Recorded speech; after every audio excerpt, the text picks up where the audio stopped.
ఇంకిరోజు అడిగితే 26వ తేదీ మే నెల 2024 ఆదివారం. ఇంకిరోజు మనం మదనపల్లి మార్కెట్లో టొమాటో స్టాక్ అంటే దిగుమతి ఎలా వచ్చింది మనం ఈ వాళ్ళలో తెలుసుకుందామండి. దిగుమతి నేటితో పోల్చుకుంటే ఎక్కువ వచ్చిందా తక్కువ వచ్చిందా వీటన్ని వాళ్ళలో తెలుసుకుందామండి. తెలుసుకునే ముందు ఇంకా ఛానల్ సబ్స్క్రైబ్ చేసుకోలేదు, ఇంకెందుకు ఆలస్యం ప్లీజ్ లైక్ ప్లస్ సబ్స్క్రైబ్ చేసుకోండి. మీరు లైక్ చేయకుండా అలాగే చాలామంది చూస్తున్నారు, దానివల్ల అయితే నాకైతే ప్రయోజనం అయితే లేదు. సో ఇంకా లైక్ చేయకపోతే లైక్ చేయండి, సబ్స్క్రైబ్ చేయకపోతే వెంటనే సబ్స్క్రైబ్ చేసుకోండి. కొత్త వాళ్ళు ఏమైనా చూసా అంటే వెంటనే సబ్స్క్రైబ్ చేసుకోండి. ఇంకా విషయానికి వస్తే తెలిసిందే కదా, మదనపల్లి మార్కెట్లో సుమారుగా 29, ఇంకా 31, 32, 33 ఇలా అయితే ఉన్నాయి.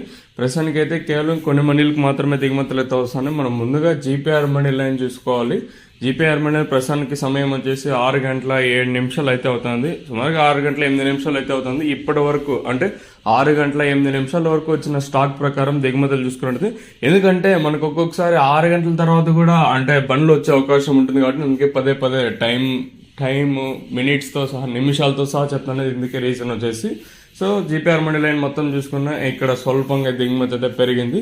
ఇంకా టీవీఎస్ మండీ లైన్ చూసుకున్నా ఇప్పుడు కేజీఎన్ మండీకి వచ్చేసి రోడ్ల వరకు కాయలు వచ్చినాయి. పక్కన సిఏకే ఇలా కొన్ని మండీలకి అయితే రోడ్ల వరకు కాయలు వచ్చాయి. ఇంకా అలాగే ఐవి మండి తీసుకున్నా కూడా వాళ్ళకు కూడా సుమారుగా ఒక 3,000 పైన వరకు అయితే ఈరోజు అయితే కాయలు అయితే వచ్చాయి.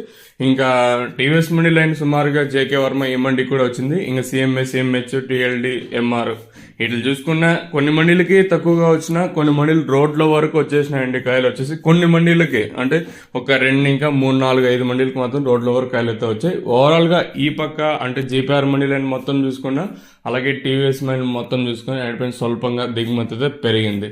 భారీ స్థాయిలో నేను చెప్పలేను కానీ, ఎందుకంటే 2, 3, 4, 5 మండీలకి దిగుమతి రోడ్ల వరకు వచ్చిన మిగతా మండీకి నేటితో పోల్చుకుని స్వల్పంగా దిగుమతి అయితే తగ్గింది. ఓవరాల్ గా చూసుకున్నట్టయితే ఈ పక్క ఆ పక్క రెండు కంపేర్ చేసుకున్నట్టయితే అంటే దిగుమతి అయితే నేటితో పోల్చుకుని దిగుమతి అయితే పెరిగింది. ఇదండి ప్రస్తుతానికి ఉన్న ఇన్ఫర్మేషన్.